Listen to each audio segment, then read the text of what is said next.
കണ്ടായിരുന്നോ? കാർത്തു, നീ എന്റെ തോർത്ത് എവിടെയൊന്ന് ഓർത്ത് നോക്കടി കാർത്തു. എടി കണ്ടായിരുന്നോ? ഞാൻ കണ്ടൊന്നുമില്ല. അത് മിക്കവാറും നിഹാരിക എടുത്തോണ്ട് കിട്ടും. ഓ എന്റെ പൊന്നെ, അതൊന്നാ മറന്നേക്കാം. ഈ ആദ്യയുടെ ഒരൊറ്റ നിർബന്ധം കാരണം കേരള സാരി ആക്കിയത്. എന്നിട്ടിപ്പോ നമ്മൾ തന്നെ കഴുകാൻ വേണം. അല്ല, പിന്നെ ആദ്യം വന്ന് എഴുതി തരുമോ നിന്റെ സാരിയും ഇതൊക്കെ? എടി ഇതിട്ടോണ്ടല്ലേ ഫസ്റ്റ് കിട്ടിയേ.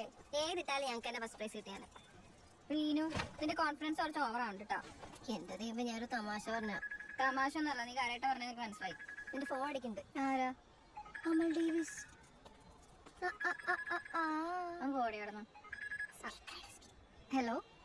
കാർത്തിക, ഞങ്ങളിവിടെ മല്ലികാർജുന പി ജിയിൽ എത്തിട്ടോ. എത്തിയോ? എങ്ങനെയുണ്ട് ഇവിടെ? ഇവിടെ അടിപൊളി, 2 കട്ടിലൊക്കെ ഉണ്ട്. സച്ചിനും ഉണ്ടോ? എന്താ പരിപാടി? ഞങ്ങള് ചുമ്മാ വെറുതെ ടെറസിൽ കാറ്റുള്ളാനായിട്ട്. ടെറസിലോ? അവിടെ എന്നാ ഞങ്ങളുടെ ടെറസ് കാണണ്ടേയാണല്ലോ. എവിടെ കാണുന്നില്ലല്ലോ. എവിടെ എവിടെ?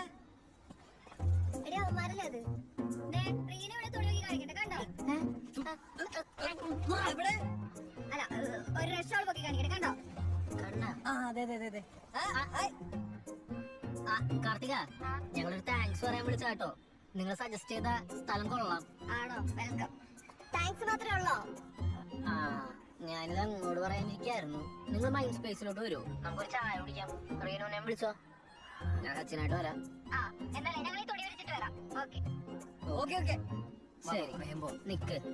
അവിടെ ചെന്ന കാര്യങ്ങളെ നയത്തിൽ അവതരിപ്പിച്ചോളാം. കൊളമാക്കരുത്.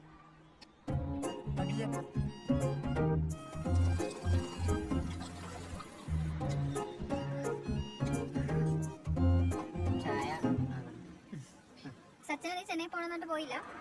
ഇല്ല, ഞാൻ ഇവിടെ തന്നെ ഒരു ഷോപ്പിൽ ജോലിക്ക് കയറി. എവിടെ? TFCയില്. നമ്മൾ കേട്ടിട്ടുണ്ടല്ലോ. Telangana fried chicken. അല്ല, തോമസ് ഫ്രൈഡ് ചിക്കൻ. അതേതാ? ഞങ്ങളന്ന് ഇവന്റെ കസിന്റെ കാര്യം പറഞ്ഞു. അവന്റെ ആ കട.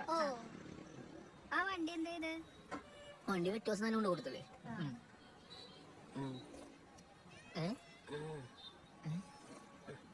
മറന്ന എല്ലാം സെറ്റ് ചെയ്യാന്ന് പറഞ്ഞിട്ട് മിണ്ടാണ്ട് കാണപ്പാട്ടി. നിങ്ങക്ക് വീക്കെൻഡ് ആയിട്ട് എന്താ പരിപാടി? പുറത്തോട്ടൊന്നും പോവാറില്ലേ? വീട്ടിൽ തന്നെ ഇരിപ്പാണോ? വീക്കെൻഡ് ആയിട്ട് നമ്മളെന്താ ക്ലീനിങ്ങും അലക്കലും ഉറക്കമൊക്കെ ആയിട്ടൊക്കെ പോകും. പിന്നെ ഫുഡൊക്കെ ഓർഡർ ചെയ്ത് ഒരു സിനിമയ്ക്കൊക്കെ ഉണ്ട്. ഇങ്ങനെ ശാന്തി ചിൽമോഡ്. എപ്പോഴും ഇങ്ങനെ അലക്കണൊക്കെ ആയിട്ട് പോയാ മതിയോ? പിന്നെന്താ ചെയ്യണ്ടേ? പിന്നൊന്നും ചെയ്യാനില്ലല്ലേ. ഭയങ്കര മടുപ്പാണെന്ന്.